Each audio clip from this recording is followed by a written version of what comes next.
Wow কি জোস! একবার যদি কাছে পেতাম। আচ্ছা, কথাটা কে বললো? কথা? কিসের কথা? কেউ কোনো কথা বলেনি। না, কিছুক্ষণ আগে তো কেউ একজন বলেছে কাছে পেলে ভালো হতো, আর আমিও তো সেটাই চাই।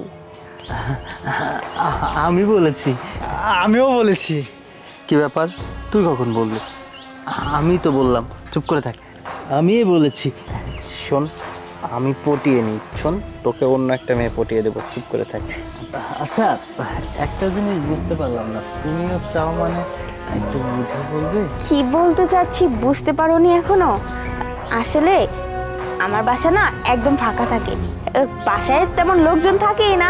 তাই আমি বলেছিলাম যে তুমি যদি আমাদের বাসায় যাও, দুজনে একসাথে একটু সময় পার করতাম, তাছাড়া একটু কফিও খাওয়া যেত, তাই না বলো? তাই নাকি? তো তাহলে তোমার নাম্বারটা দাও, আমিও সময় করে চলে যাব। ঠিক আছে, নাম্বারটা নেও। হ্যাঁ, বলো। 013250। ঠিক আছে। আচ্ছা, আসি তাহলে। হ্যাঁ, ঠিক আছে। কিরে, তুই তো খুব সুন্দর একটা মাল পটিয়ে নিলি। যাই হোক, মালটা কিন্তু অস্থির। তোর লাইফটা সেটেল হয়ে যাবে, কিন্তু আমার কি হবে রে? আরে পাগলা, চিন্তা করছিস কেন? আমি পটিয়েছি তো কি হয়েছে? এর পরের বার তোকে পটিয়ে দিব। আচ্ছা ঠিক আছে, তাহলে চল এখন। ও, তুমি চলে এসেছো? ঠিক আছে, ভিতরে আসো। এটা তিশাদের বাসাই তো? আরে হ্যাঁ, ও আমাকে বলে রেখেছে যে তুমি আসবে।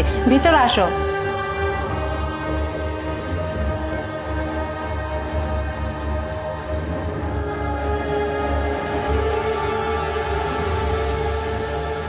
বাবা, তুমি এখানে বসো, আমি আসছি।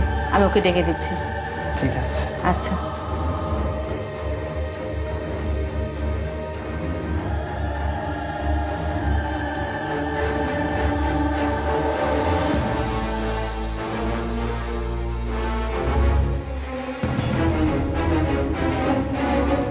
তুমি তো দেখতে অনেক হ্যান্ডসাম, তো বলো কি খাবে? আইসক্রিম, কফি, চা, কি খাবে বলো? না না, তেমন কিছু না, কফি অথবা চা হলেই হবে। ও আচ্ছা, শুধু এতটুকুই, আর কিছু না? না না, ঠিক আছে, শুধু এটা হলেই হবে। আচ্ছা ঠিক আছে, আমি তোমার জন্য বানিয়ে নিয়ে আসতেছি, তুমি একটু বসো, আর তিশাকে পাঠিয়ে দিচ্ছি, ঠিক আছে?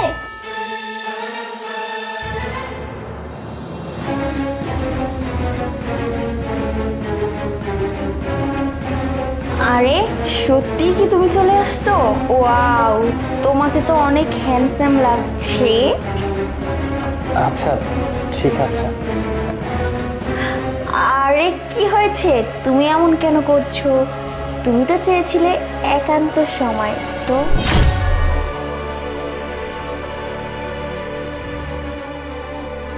কি হচ্ছে সব? বলছি, আমি না একটু ওয়াশরুমে যাবো। ওয়াশরুমটা কোন দিকে? ও আচ্ছা, ওয়াশরুমে যাবে? ওই যে এখান থেকে সামনে গিয়ে ওয়াশরুম যাও, তাড়াতাড়ি এসো কিন্তু।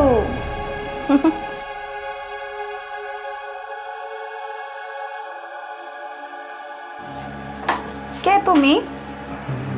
মানে আমি একটু ওয়াশরুমে যেতে চেয়েছিলাম। ও আচ্ছা, তো আসো। না না, ঠিক আছে, আপনি আপনার কাজ থাকলে শেষ করুন। না, তোমার মতো এত হ্যান্ডসাম একটা ছেলে, আসো ভেতরে, তুমি আর আমি একটু ভালো সময় কাটাই।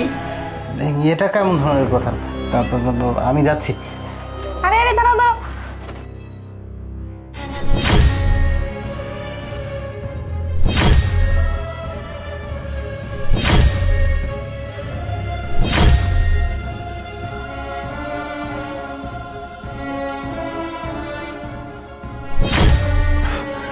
আরে তোমরা কি শুরু করেছো?